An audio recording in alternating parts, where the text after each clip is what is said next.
So I'm so pleased to be with you, Justine, today to talk about this part of the broadcast on the roadmap for Dead by Daylight for year 6. So we're going to present the new DLC and the new maps for next year. We're also going to talk about the 4 tomes for the archive that are coming next. And we will finish with the 4 pillars of Dead by Daylight and all the features that comes along with them. We're starting very high as well this year with a unique and incredible license. I'm so pleased to work on Resident Evil, and we can't wait to see that DLC out and see the player having fun with this. Obviously, I cannot say anything about the other DLC, top secret. It's fine. We'll spill the beans at a later date for sure. But something that I can say is we are going to release a total of 4 killer, 5 and not 4 survivors, and also 2 new maps. I think that's going to be really cool. I think all of this is going to be some pretty exciting content for all of our players coming out. Because there's not only that. I mean, we've also, like you said, we've got 4 tomes. Our players now expect us to have 1 new tome every mid-chapter with a new survivor story, a new killer story, a story about the observer. And we want to keep on telling these as time goes on. The more original characters we create, the more stories that we have to tell. You want to know more about this character. Exactly, and we've got some ways to tell this that I think we haven't even been able to show yet. So I'm really curious to see what we can actually do and how the players react to everything. Because the lore in Dead by Daylight it's rich, and we just want to be able to show as much of it as we can. And we also have all the events that we want to be doing. We have an upcoming anniversary event that actually, if the players stick around, they're going to see more about that later. I'll be coming back. We have our Halloween event that is always so much fun to do, always a lot of work, but absolutely worth it. And just to recap on something that we mentioned during the archives anniversary, and I believe it was a blog post, we are always going to focus on these events as the big ones during the year because we want them always to be big. These are the moments for our community where we want them to celebrate together and realize that, look, this is Dead by Daylight's time. Come celebrate with us. This year is going to be no exception. I think we're going to deliver on a really big anniversary, a really amazing Halloween event that's coming. Oh, nice. And that doesn't mean we're ignoring any of the other smaller ones. We still want to do something for winter. We want to do something for lunar. But there's something built on a smaller scale. But it's still going to be a great reason to come back into the game and enjoy DBD. So after all that, I think it's really worth looking at what we actually have coming in year 6 with our pillars. So we have 4 pillars that help us to create the roadmap for Dead by Daylight. The first one is the first step into the fog. This is all the features that are here for the first moment you enter into the game as a player. Then the second one is the game house. Game house is really important for us. It's really everything that is optimization, bug fix, and stabilization for the game. The third one is the realm beyond. And this is a work of visual update that we're starting to year 5. And the final one is live design. Yeah, I think all that stuff is super interesting for us to be going into and to even dive in further so everyone knows what's going on. For the first steps into the fog, we know with Resident Evil, tons of new players are going to be coming into this game. If I was a Resident Evil fan that hadn't heard of Dead by Daylight, I know I'm going to be checking it out. So we've really taken a look at our entire tutorial process, every way that we teach players how to play Dead by Daylight, and tried to identify what we need to fix or what we need to improve. DBD, honestly, it's a very complex game. We know we don't do necessarily the best job of teaching people, but I think we've made a great improvement. And the first step to that is by reworking the tutorial itself. So from the moment that player actually steps into the game, we're going to really guide them through, this is what you need to learn. Then we actually have some bot matches for you to play. Bot matches are brand new, and I think it's going to be a very nice, safe way for players to actually learn how to play. And we're going to be giving you some amazing rewards as you go along the entire thing. On top of that, we're looking at other things that have been, like barriers, I would say, for players getting even deeper into the game. And we're talking like matchmaking being, too long, and so we're trying to find ways. Yeah, that's a big one. It's, it's not easy. I think you can say. Yeah. So what we're really looking into is ways to incentivize players to maybe play a role that has, less weight or more of a need at that current point in time. If maybe you're a killer player, but we need more survivors at that time, then we'll offer you some incentive to actually go play that. on top of all that, I mean, we're constantly working on the matchmaking in the background, trying to find ways to optimize it to get you into matches faster.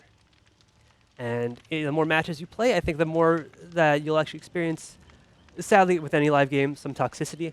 What we're actually working on for this is the auto ban feature. So at the end of every match, in the tally screen, you know there's this option where you can report a player for some negative behavior, applaud them for doing something well. And right now, this is our customer support team that is looking over it, manually. What we're doing with this change is this is going into an automated system. If players receive a certain amount of negative reports, we are going to take action, and we're going to let you know that your report is actually having an effect on this, and we're going to thank you for it. All of this is really great for our players, but I know 5 years on, some things in Dead by Daylight, like the news, are still in English. That's going to change. Nice. That's a big improvement. I think so. I mean, even not everyone at our office is super great in English. People around the world. We're spreading even more community managers around the world to create more communities where you can engage with. It's just as important that we do this in our game as well. So as soon as you start the game, you have your language available to you. We'll finally have the news in French. That's cool. The next step after that is really making sure that we stomp as many bugs as possible in our game, and we take a look at game health. For a game as Dead by Daylight, which has been out for 5 years now, it's always a challenge to find the right balance between creating new content or maintaining and improving the existing mechanics. For the first years of Dead by Daylight, we put more time and resources into creating new content because the goal was to create a rich and deep experience for the players. But now, recently, we've adjusted our roadmap because we have a lot of content that we need to support, and we've decided to improving what we have mostly. Yeah, I think that's really a really important thing. That's it's good that we're taking time for it, because a lot of our earlier content, I think it was great to bring everyone together. But eventually, there's kind of a maintenance cost. You need to make sure all this new content is working together properly, and that there's no issues going on. So we have two ways of doing it. The first one is really looking at the game and see what we can do to improve it in terms of stabilization, optimization, gameplay fixes as well, but also making the game less exploitable. So that's a big chunk of things. But on the other hand, there is something that we need to take care of. We need to look at our internal processes and make sure that internally we can also improve as well as the game. And for that, as an example, we've decided recently to migrate the user interface of the game to a technology that is called UMG. It's the UI manager of Unreal. And the idea here is to stop working on outdated technology. And we take this opportunity to redo all our screens to also make them more performant, more modern, so we can have more features as well in the future. I think that's going to be great, just because once that's done, every screen is going to feel fresher, and it's going to allow us to do so many more things. And I mean, speaking as a product manager, I'm pretty excited for what new things we can actually bring into the game. Obviously, it's a long-term process. We need to keep the effort on the stabilization, on the new technology things. But we hope that in the next releases that will be out for year 6, you will be able, as a player, to see more stabilization and only concentrate on the fun for the game. And talking about keeping and maintaining what is already there, what are coming up next for the visual update and the Realm Beyond? So for the Realm Beyond, I think this is something that a lot of our players were really excited about when they heard about it a year ago or so when we started. It feels like it's been an eternity.